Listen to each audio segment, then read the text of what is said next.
I reckon autumn is the very best time of the year to be getting out into the garden. After a long, hot, dry summer, in fact the hottest and driest summer on record, now's the time to be getting out because your plants are starting to grow. And believe me, if you do get out now, it's virtually impossible not to succeed. The first thing you should consider is making sure plants that need trimming or severe pruning are cut back now. If the plants are in the air beyond your reach, use an extension pruner. There's no standing on ladders and taking the tops out of plants is easy. It's also critically important to make sure that branches don't come in contact with power lines this winter.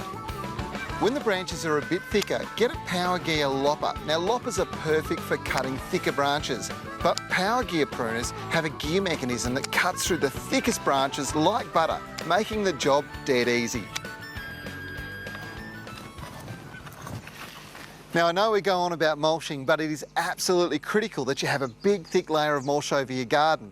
If you're putting down a mulch, it's ideal to put down a composted one. But look, in cases where you've got very large areas to cover, this shredded tree bark and tree waste is absolutely brilliant. It does a great job. And most importantly, if you're putting down a nice thick layer now, well, not only are you going to save water, which is important, but this time of the year, you're going to smother out weed seeds, which is absolutely brilliant.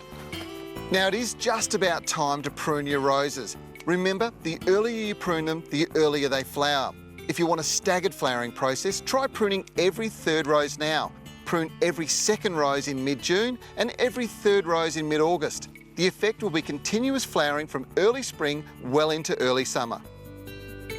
Feeding your garden is very important. In this series, we'll feature a range of organically based fertilisers developed in WA for our unique environmental conditions and plant nutrient demands.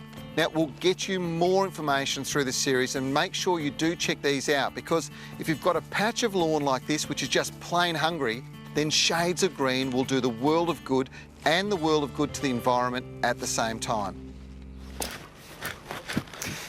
Autumn's also a fantastic time to be getting out and planting and transplanting those plants that are in the wrong spot. If you put them into the right spot now, you're going to get the best results.